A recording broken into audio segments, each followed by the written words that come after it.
Salut à tous. Oui, ça faisait longtemps.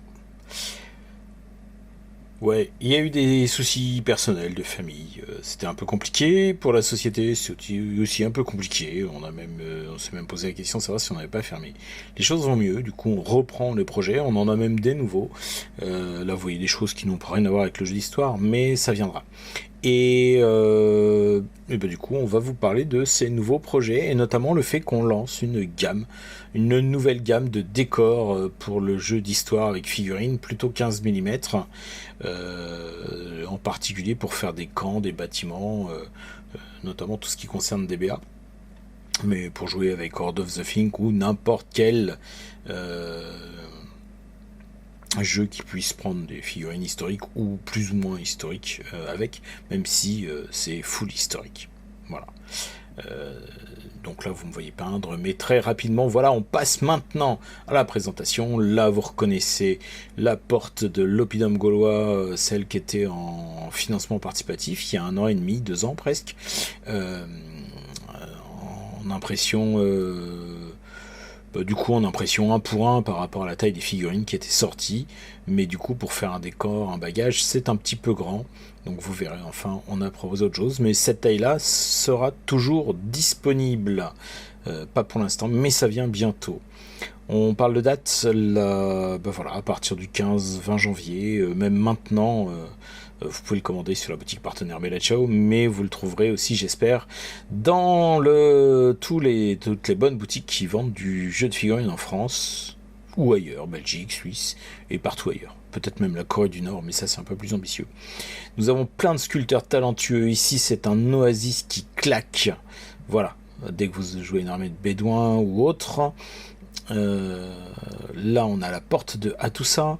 Là, le sculpteur, c'était Red Copper Miniature, que vous connaissez peut-être pour certains. On travaille avec les meilleurs sculpteurs. On paye des licences pour pouvoir avoir le droit de revendre les figurines. On les adapte pour que ça aille bien sur une base de 4 par 8 cm. Le standard pour DBA, bien sûr, mais sur plein d'autres règles. Et de telle sorte que là, vous reconnaissez les petites huttes plus ou moins rondes gauloises du financement participatif.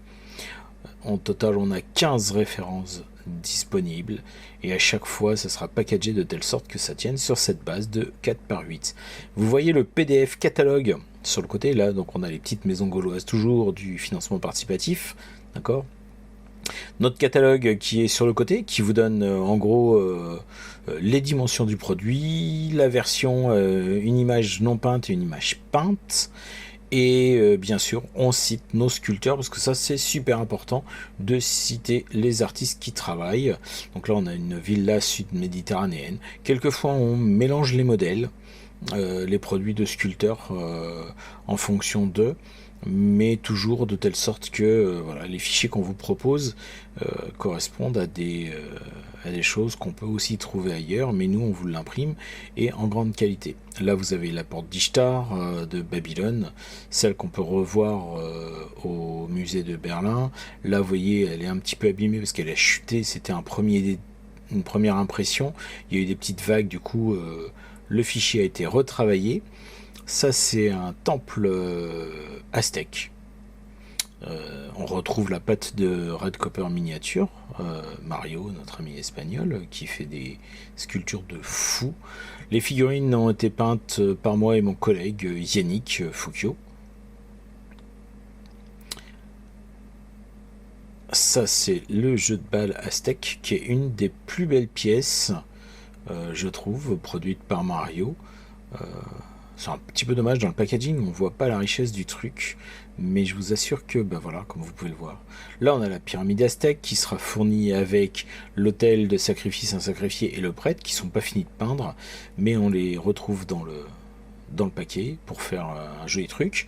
Donc là, la pyramide est vidée pour limiter la quantité de résine et aussi parce que du coup, plus c'est plein et plus on a des risques de distorsion de production. Ça sert à rien de faire des choses pleines. Ici, on a une petite tente noble médiévale. Là, on a une grande tente noble médiévale. Voilà. Donc, vous voyez, à chaque fois, on est sur une base de 4 par 8 cm. Là, on est sur la tente des archers avec du matériel d'entraînement. Là, ce qu'on voit pas sur la base, c'est qu'il y aura aussi des herses à base de puits en bois. Il y en aura 3, vous pouvez le voir sur le catalogue. Il y aura un lien de téléchargement en dessous pour vous envoyer vers le catalogue. Comme ça, quand il y aura des nouvelles trucs, des nouvelles productions, on en reparle tout à l'heure, il y aura une petite étiquette new, il y aura la date du catalogue. Bref, vous pourrez voir, il y a vraiment plein de choses. Donc ça, ce sont les petites hearses dont je parlais avec la tente des archers. Il y en a 3 dans le pack pour résister avec succès aux charges de cavaliers lourdingues qui veulent sabrer vos archers.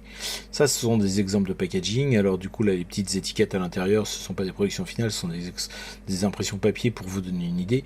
Mais en fin de vidéo, on a les productions finales. Vous verrez la différence. Enfin voilà, de toute façon, c'est juste une étiquette, c'est pas très grave.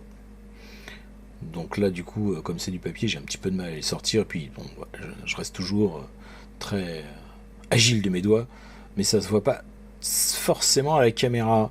Donc ça, c'est pour donner l'impression de la figurine. Quelquefois, elles sont légèrement retravaillées, les pièces, pour que ça corresponde bien, parce que souvent les sculpteurs sculptent, les créateurs sculptent pour sortir en 28 ou 32 mm. Donc ça nécessite quelques adaptations quand on réduit la taille, notamment parce que quelquefois, on a bien simplement des épaisseurs de produits qui sont un peu justes. Là, vous voyez la porte d'Ishtar qui a été retravaillée pour qu'il n'y ait pas les problèmes d'impression sur le proto qui a été peint au départ. Vous voyez, ça a été évidé, du coup, ça prend... Voilà, du coup, on a des meilleures impressions, bien plus fiables. Mais on ne touche pas à la qualité de la sculpture qui est exceptionnelle. Dans les prochaines sorties, puisque tout ça c'est disponible dès maintenant, et on va travailler, on a déjà une collection de choses à vous proposer qui sont toutes plus dingues les unes que les autres. Là vous voyez le souk et la tente bédouine qui sont des productions de fin 2023 par Red Copper. Donc ça sera disponible et c'est vraiment de toute beauté et de superbe qualité.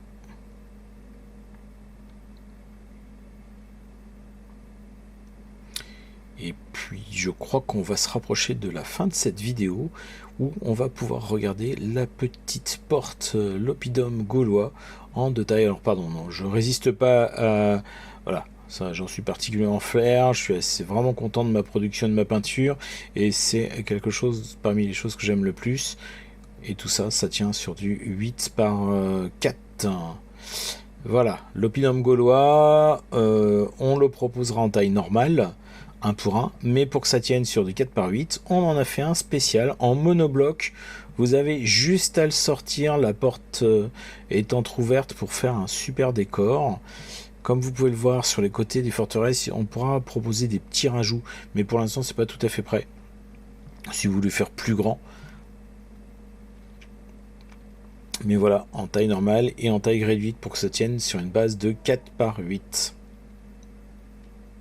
On se rapproche de la fin de cette vidéo. J'espère que ça vous a plu. Je vous invite à télécharger le catalogue. N'hésitez pas à nous laisser les commentaires. Et vous pourrez le retrouver dans les chouettes boutiques physiques qui veulent bien faire de... Et on a d'autres gammes de figurines qui vont arriver aussi d'ici un mois, mi-février. On a toute une gamme, mais cette fois-ci un petit peu moins historique, même si Lovecraft, c'est dans un monument de l'histoire littéraire. On va être effectivement dans un univers plus Cthulhu sur nos prochaines sorties. À bientôt. Salut.